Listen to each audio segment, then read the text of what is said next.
in terms of integrations, one of the things that you'll find with an integration is that the entire system, when you've actually put together all of these parts, the entire system is actually much more powerful than any one of the individual products, right? So one of the things that you see here on the right is a disassembled camera, right? A disassembled camera is nothing more than a bunch of plastic. It's nothing more than a bunch of, chips and machinery. And each of these things in isolation doesn't really do anything. But when you actually put all of it together, it unlocks this new functionality of being able to take pictures, being able to zoom in, being able to store memory, share, all of that stuff. And so what I mean by that is that when you integrate things together, it really enables you to focus on what you are best at and enables your integration partners to be good at what they're good at, right? And so another example, which isn't displayed here, is, for example, an airplane. When someone's trying to build an airplane, some companies are really good at building engines. Some companies are really good at building seats in the plane. And some companies are really good at building the pilot controls to drive the plane. And it would be ridiculous for any single company to try to do all of that from end to end. And so by enabling each of these companies to simply specialize in one particular part of mastery, you can then integrate all of these together to create an airplane. And products are actually very similar, right? So the thing is, if you can focus on what you're best at, and you can enable others to focus on what they're best at, and you have a way for these products to talk to each other, you can integrate those together and create a much more compelling ecosystem for your end users. And so to really break down what integrations can enable for you as a product manager, it really gives you two types of capabilities, right? So one way to think about an integration is, I'm going to take my product and I'm going to go find someone else's product to integrate that against. And I'll talk about that a little bit more. And the great thing about integrating with these third-party products is that your capabilities are now granted to their users, and their capabilities are now granted to your users. And so as an example, Google Calendar and Zoom both have an integration with one another. Google Calendar has the ability now to enable you to schedule a video meeting right within the calendar invite itself. And so Google Calendar now has the ability to enable video calls. And Zoom now gains the ability to schedule calendar events and enable people to edit it, to change the invitees, et cetera. And so that integration enables Google Calendar to do more stuff with video conferencing, enables Zoom to do a lot more with meeting scheduling. And so that is the type of power that you get when you integrate two products together. Another way that you can actually integrate is that you take your product and you integrate it directly with your customer. And this is especially relevant in business-to-business products. And so one of the things that you'll find is that for some businesses, they might have very complex internal architecture. They might have these platforms or these technical stacks that are really different from what the rest of your customer base is doing. And many times, product managers might feel the pressure of, I need to build kind of all of the custom wiring from my product to theirs.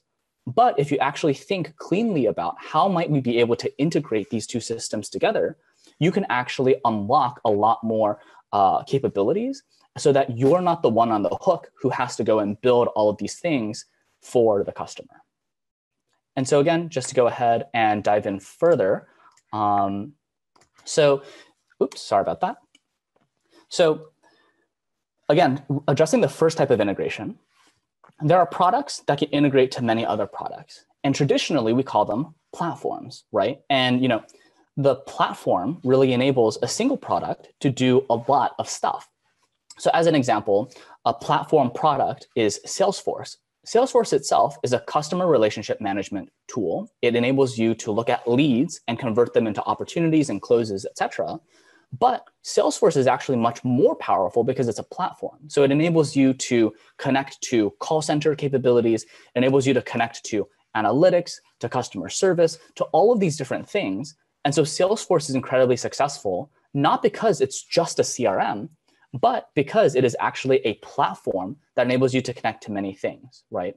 Similarly, Slack is really powerful, not just because it's a really easy, chat messaging system, but also because it links into all of these different other products that make it so much easier for you to do all of your work in one place, right? It's integrated against Google, Gmail, it's integrated against Salesforce, it's integrated against Google Calendar. All of these things enable you to just stay in Slack and to do all of your work there, right? And again, with Zoom, the platform that we're currently on, there's also a lot of really powerful integrations there. And so the key thing to think about for a platform is that if a platform is integrated to many other products, that enables this platform to do two things. The first thing is that now they inherit all of the capabilities of the products that they're integrated with, right? Again, Zoom itself doesn't really enable you to send out invites for scheduling a meeting, but an integration with Google Calendar lets it do that. And so it gets a lot more capabilities that way.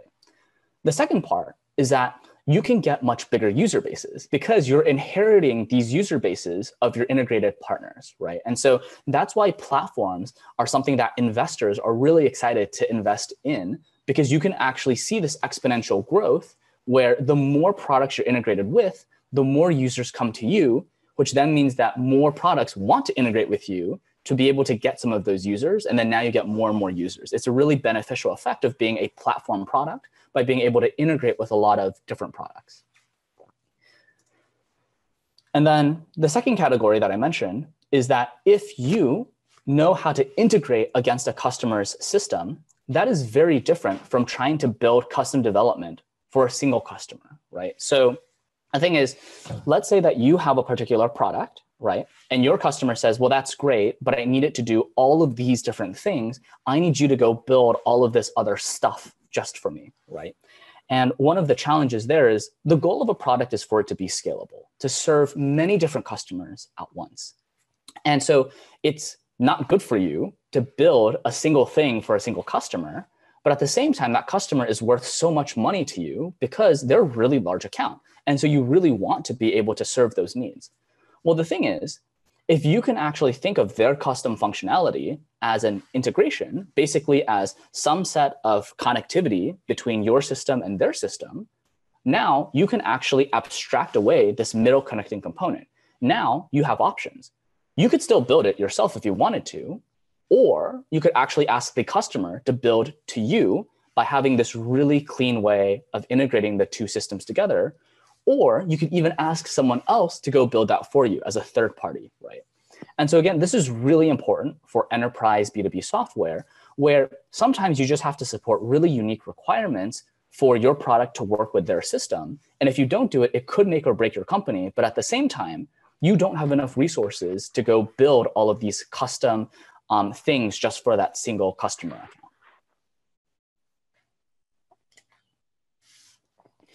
So great. So now we've talked about in general, hey, integrations are really powerful, right? They can either enable you to get a lot more functionality that comes from other products that are related to yours, or they enable you to build a lot faster and to serve your customers really well. But there are a lot of different things that can trap you with integrations. I think one of the things that people don't know much about is kind of the integrations product manager role is something that is, sometimes quite difficult to get into because there are a lot of different pitfalls that you might fall into, right? The thing is, whenever you're working within integrations, there are a lot of unique challenges that you might face that just aren't there when you yourself are the product manager for just your product, right? And so I want to go ahead and talk about 4 different traps that you might fall into. It's not an exhaustive list, but this is kind of the set that you're most likely to run into. And the reason why I want to talk about these is because I used to be an integrations product manager, and I still do integrations today. And I probably run a couple of dozen of them. And I've run into these traps all the time. I really wish people would remind me like, hey, Clement, remember that problem that you might run into? So I'm just kind of listing these out so that when you eventually decide, I want to make an integration because that will make my product so much more powerful, remember that there are downsides. And so just keep these in mind, and that will help make sure that you're successful. And so really the way that I think about it is there are 4 different kinds of potential traps. And so the first one is around strategy and prioritization, right? So how do I make sure that I am actually integrating to the right systems? How do I pick the systems that I want to integrate to? How do I prioritize this initiative, right? Another one might be, well, it's not really clear whether you're integrating to them or they're integrating to you or how that even works, right? Like there's no documentation, not really sure how to execute, right? So that could be a problem itself. Another challenge is lack of coordination, right? The entire thing about an integration is that by definition, you have to have teamwork and collaboration because you are trying to connect to something else. And so no matter what, this really requires you to be really coordinated with that other system, whatever it is. And then the final trap that you might run into is a lack of incentives. Clement, I think we lost you. Clement? Dive into each one of these four in the next set of slides. Clement, sure. We lost you for like 30, 40 seconds. Could you please repeat from the lack of incentives part? Yeah, for sure. So sorry about that. So again, from the lack of incentives, so what can happen is that your management team might say, well, I don't really know what an integration is. I don't really want to fund this initiative. I want to build other features, right? So they may not feel aligned with your prioritization of an integration. And the party that you're trying to integrate to, they may not be incentivized to build with you. Like maybe they have other features that they're trying to build. Maybe they have other systems that they want to integrate to. And so how do you make sure that you and they both have the same set of incentives so that you can coordinate together? And so in the next set of slides, what I'll go ahead and do is I'll actually discuss some best practices for how to tackle each one of these four types of challenges.